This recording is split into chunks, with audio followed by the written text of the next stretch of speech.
in him not eating and drinking, the siddhis instead of his intention for not eating and drinking. So when I watched this, I was amazed, not because he didn't eat or drink, but because someone would go through these austere practices.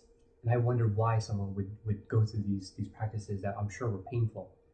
And I remember my wife telling me how disgusting it was, that he was filthy, that he hadn't eaten or drinking, and where were his parents? And the only thing in my mind was, this was the most beautiful thing I had ever seen in my life. So the next day my wife came home from work, I had recorded it, and I was watching it again. And then the next day she came home and I was watching it again. And this went on probably for over a month, that I just continuously just watched it. I would wake up in the middle of the night and just put it on and just sit there and watch him. And so my wife said, maybe you should go see him. So I thought, this sounds like a good idea. But he still had 5 more years to meditate. And he spoke. And he said, do not come to the world. He said, let me complete my tapas and then come. So I wanted to respect that. So over the next year or so, my wife and I had gradually grown apart. And we split up, and we got a divorce with her blessing. I mean, I wanted to make sure it was okay with her, and she said it's fine. So I decided to teach English to occupy my time. So I traveled around Europe and in Asia teaching English, and then about maybe a year before his completion, I went to Vietnam to teach English. And then about 4 months before it, I decided with my new girlfriend at the time, I was going to the jungles to visit him. And my girlfriend decided she wanted to come with me. She knew nothing about him, except that I was very interested about it in a young boy who had been doing tapas for almost 6 years. So I went to the jungles, and that's where it began.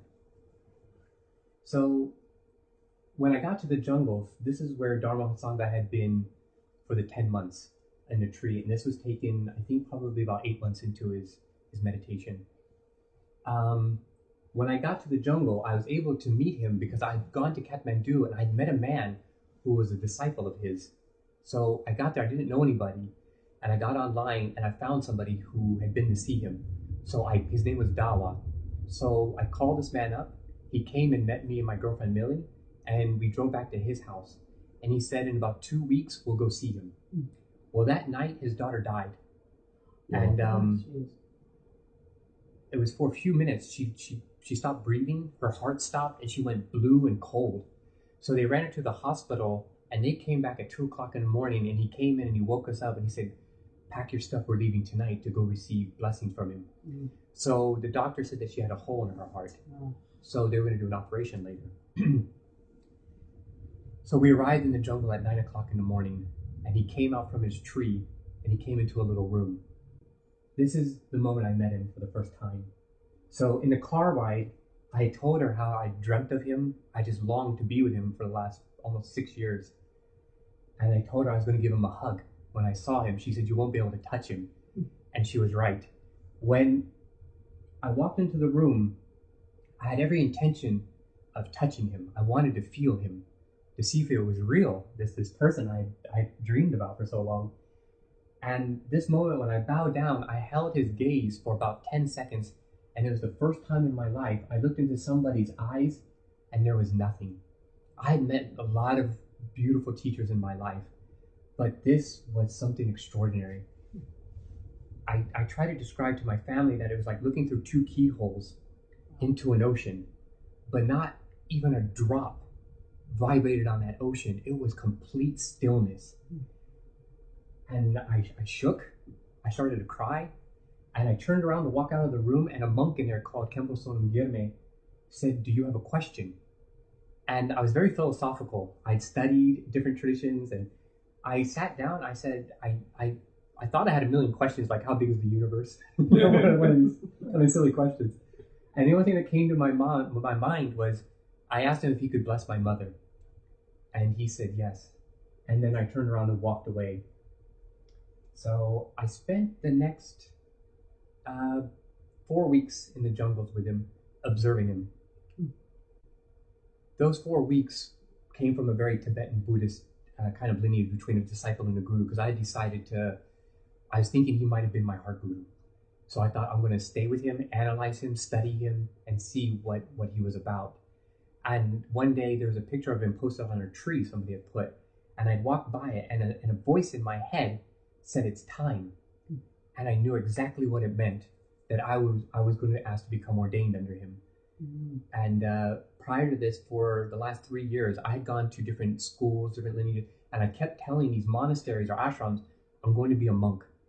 And then on the last day, I spent 6 weeks with each one of these schools. And when the moment came, I said, I'm leaving. And I would leave. And my parents thought I was lazy. My family thought I just didn't want to work. But it really I started to become depressed because I thought I'm never going to find this person who I long to be with. So when I got to the jungle and I saw this picture, I knew. So I asked the monk, I said, I want to become ordained, but not in the Vajrayana school, but under him. Not through a Rinpoche or a Toku or anything, but through him. When I started to follow the teachings of the Buddha, a lot of my Christian friends thought that I had negated Jesus. But in my mind, I didn't see it like that. It was an encompassing. Not only did I have Jesus in my heart, I wanted to put the Buddha there too. And so a lot of people saw this as a me of removing myself from the church, but I never felt like that. When I met Dharma Sangha, I had this innate feeling that he was not coming for only the Buddhists to teach a Buddhist form of meditation or practices, that this was going to be something different. And so I was just going on an intuition, a feeling that I had that he was going to be something extraordinary. Not that Jesus and the Buddha weren't, but there were religions that were established and had become concrete in a way. And I needed to separate myself from this concreteness and be a bit more fluid. And I needed something that let me express it a little bit more differently in a much more open way.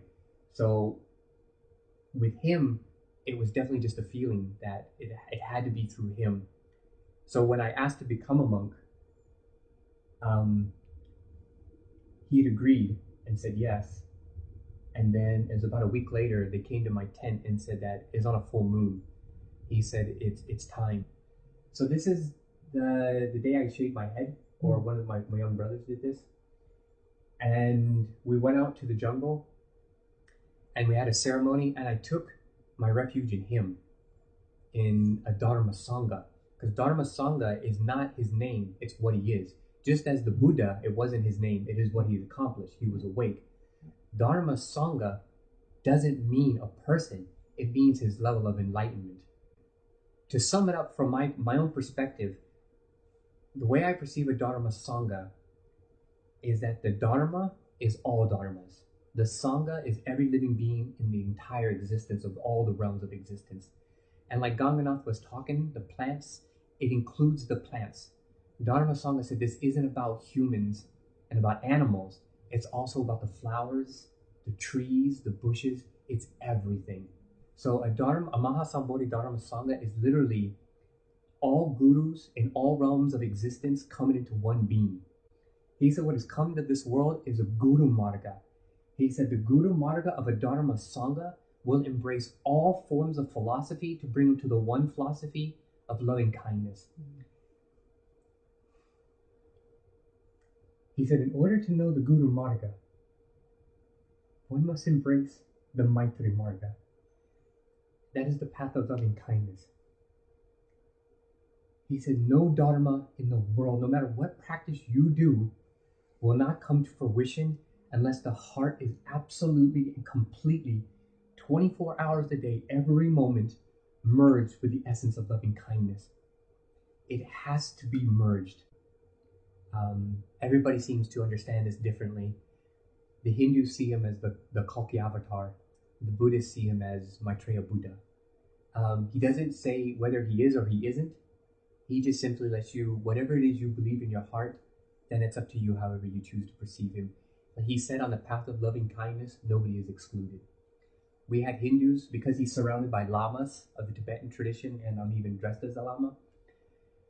People wanted to convert to Vajrayana, and he told them no. He said, this isn't about conversion. This is about opening the heart. So he said, follow your dharmas. Whether it's the Christian dharma, Hindu, Buddhist, it doesn't matter. He said, all of these dharmas will lead you into the path of Maitri. And he said, that will be the ultimate Dharma. Dharma of no more philosophy, no more arguing, no more debating over philosophical points of view, but it'll be in a world where everybody will open their hearts and we'll be able to feel each other's hearts. With me talking about Dharma Sangha, this isn't a belittling of the other gurus by any stretch of the imagination. I believe that Dharma Sangha is an embodiment of all of them. All of those great gurus before, going back thousands of years, he is encompassing all of it. This is why it's an idea that it's a unifying form, that nobody's excluded. This isn't going to be a Christian idea or a Buddhist idea or a Hindu, but it's going to be something that awakens the heart of every living being. And I think this is what he's talking about, that this isn't philosophy-based or book-based, but something that we will realize ourselves in our heart. It's a process. Work with what we know. We know that loving kindness is beneficial. We know that compassion is beneficial. We know that generosity is beneficial. Even in one of his precepts, he says even discussing enlightenment itself is useless. Wow. Because you will compare things that you know nothing about. He talks about talking about gurus. The Buddha said this, Krishna said this. He said, you're not interested in finding the truth, you're interested about being right. He said, this isn't about being right. This is about awakening the world. It's about all of us. This is about her and him, the plants, the littlest of bugs. This is about all of us going together or none of us going. He said that he is in the heart of every living thing in existence. We've gotten caught up in our own illusion and we've started to believe it. And the awakening is that simple removal of that thought that we have been separate. Dharma Sangha, to me, is a reflection of our own hearts. He's a manifestation of what our hearts have longed for. Since I've been traveling all over the world, I've met people who have told me they're tired. They've had enough. No more of killing people over religion, over philosophies, over political points of view. We've gotten caught up in our texts. We've gotten caught up in our philosophies and our egoistic point of view that I'm right and you're wrong, and we've missed the essence. We've missed the idea of loving kindness is what we need to go back to.